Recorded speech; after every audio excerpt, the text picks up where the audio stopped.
Hey guys! Tonight we're slipping off our shoes and stepping softly into an ancient city that glows, not with candles, not with oil lamps, but with wriggling, pulsing light. You walk its stone-paved streets under a sky like ink, and yet every alleyway twinkles like a low-hanging galaxy. This isn't magic. Exactly, it's bioluminescence. Glowworms. Hundreds of thousands of them.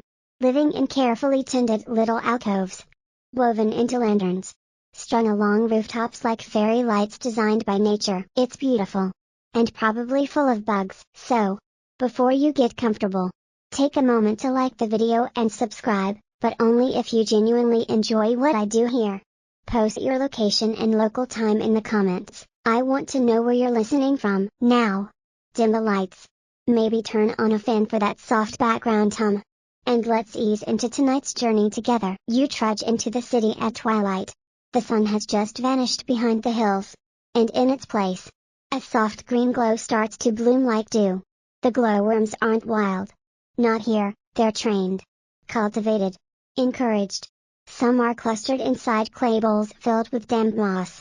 Others cling in vertical sheets to stone walls. They shimmer with life. Like someone poured starlight into jelly. This city, its name long lost to erosion and academic squabbling, was nestled deep in a humid valley. Somewhere now covered in vines and thyme. Back then, though, it was alive. Buzzing. Lit in a way no other city dared to be. Unlike oil, the worms didn't burn out. Didn't smoke up the ceilings. They just needed moisture, shade, and occasional feeding. Mostly old fruit. Sometimes, slightly less old fruit. You move into the main market square. It smells like charcoal, crushed herbs, and warm earth. This place comes alive only after dark. Stalls packed with fruit, roasted meat, tiny perfume jars, and, of course, worm lanterns. The vendors shout over each other, haggling in rhythmic bursts.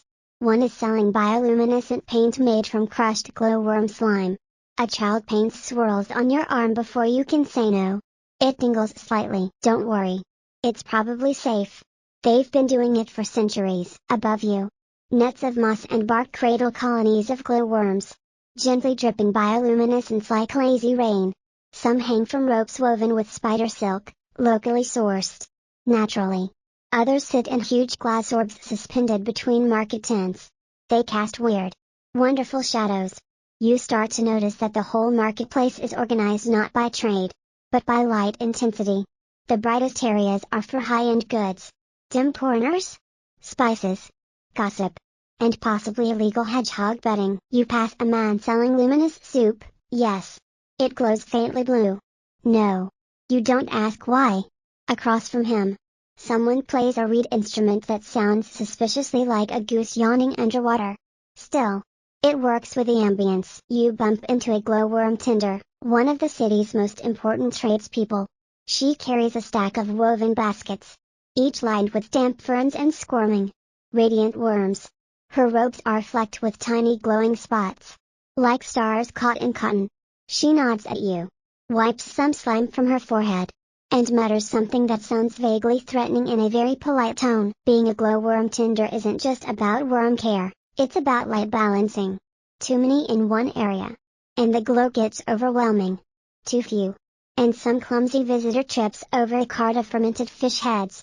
Again, as you continue, you pass a wall where several locals are smearing fresh worm gel onto their faces. Apparently, it's good for the skin, shrinks pores, prevents spiritual darkness, and, if the woman next to you is to be believed, mildly repels her mother-in-law. She offers to dab some on your forehead. Politely, you decline. Glowworm beauty culture ran surprisingly deep. Some historians still argue whether the city had the first recorded instance of bioluminescent makeup. A French tablet fragment mentions worm cheeks of divine shimmer, though other scholars say it may have referred to a fever hallucination. Still, when in doubt, glow. You follow a couple wandering toward what locals call the love paths, narrow, winding alleys specifically arranged with mood lighting from brighter worm species. These insects flash in soft pulses, like romantic Morse code. Tradition held that a worm that glowed the brightest in a lover's hand meant the couple was destined to never fight over whose turn it was to fetch water. Historians note that the worms didn't actually know they were part of a dating ritual. Still, you can't argue with ambience. But not everything here is a romantic or relaxing. In one corner of the bazaar, you hear sudden laughter, and then a crashing jar. A boy, no older than 10, has snatched a glow jar and run off into the shadows. Shopkeepers shout. One throws a piece of flatbread with alarming precision. Apparently, thieves in this city often exploited the dim zones, where the worms didn't reach. They'd stage distractions, toss glow jars into the air, and slip through the crowds under cover of makeshift cloaks dipped in anti-glow mud. Yes, that's a thing. It smells terrible. And ironically, it glows faintly in the right humidity, defeating the whole point. You sidestep a small debate happening near a donkey who looks like he's seen too much. One man, arms flailing, insists the stars above are actually the ghosts of dead worms. Another corrects him, obviously. The sky is a giant glowing snail shell. The donkey sighs deeply. Welcome to the philosophical sector. Here, arguments are lit as much by worm jars as by passion. A woman in embroidered robes reads from a scroll discussing the morality of artificial light. She accidentally drops it into a puddle. Nobody moves. It's just one of those nights. You stop by a stall selling tiny worm lanterns, perfect for reading or minor acts of mischief. The vendor explains that each lantern must be calibrated by whistling to the worms inside. You're not sure if she's joking. She whistles anyway. One worm blinks off. You ask about pricing. She smiles and whispers. Depends what you're willing to give up. You walk away slowly, before the section ends. Let's sprinkle in one real, grounded fact to help you sleep smarter. Ancient cultures in places like China and the Pacific Islands did use bioluminescent insects and fungi to light paths and temples.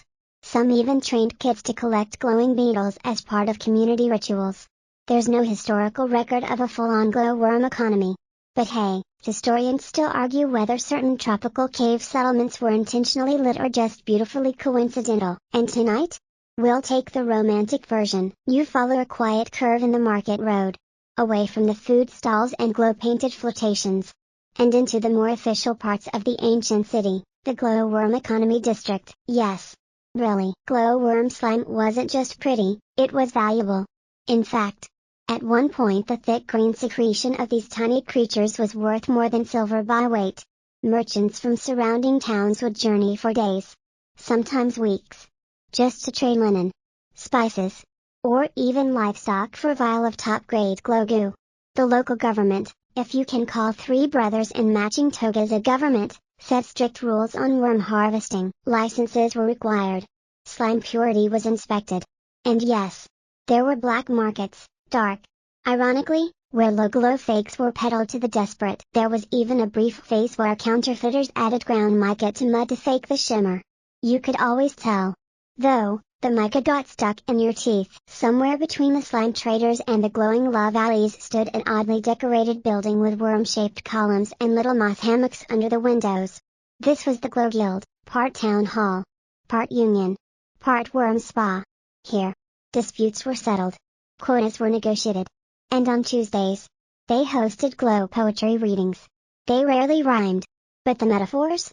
Absolutely radiant. Now, historians still debate whether this worm-based economy was truly sustainable or just a temporary obsession. Some say the worms began to dim after generations of overbreeding.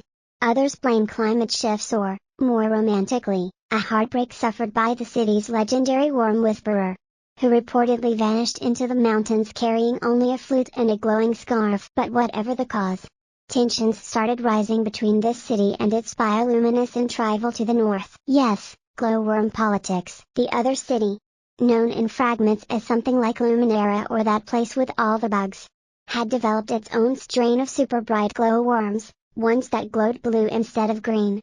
Brighter, longer lasting. Show-offs. Naturally, our city wasn't thrilled. Trade started to slip. Buyers preferred the flashy blue worms. Local children began using the word green as an insult. Something had to give. And so, the glowworm conflict began. No swords, no blood, just worms. Traders sabotaged each other's worm carts. Spies snuck into breeding facilities to steal larvae. An anonymous smear campaign claimed blue glow caused early baldness. Luminara responded with parody plays mocking green glowers as swamp dwellers. One particularly offensive sketch involved a man marrying a mushroom. Eventually, the two cities held a Worm Off, a public festival where the brightest worms from each region were put on display. Spectators voted with glow tokens, dropping them into ceramic frogs representing each city. Our city lost. Badly. The frogs never lied. Defeated but not broken. Our city turned inward and created something Luminara never had, the Festival of Lights. Once a year, every worm in the city was released. Picture it, streets empty, shopkeepers standing with palms open, and thousands of worms pouring through the roads in glowing ribbons. Children wore live glow necklaces. Adults crafted cloaks from tiny glowing vines. For one night, the city became a river of light. It was said that if you followed the worms long enough, they'd lead you to truth. Or treasure.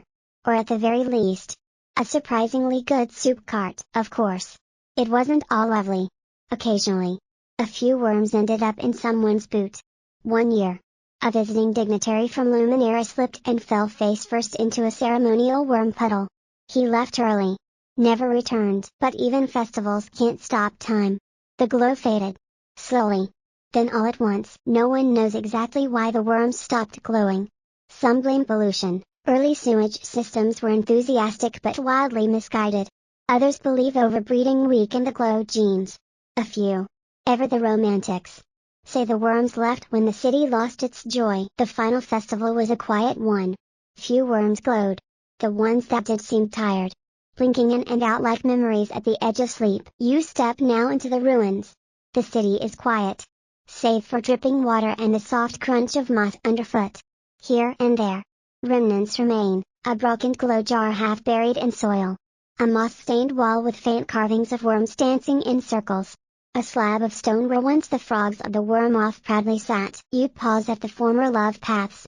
Without the worms, they're just stone alleys. Strangely still.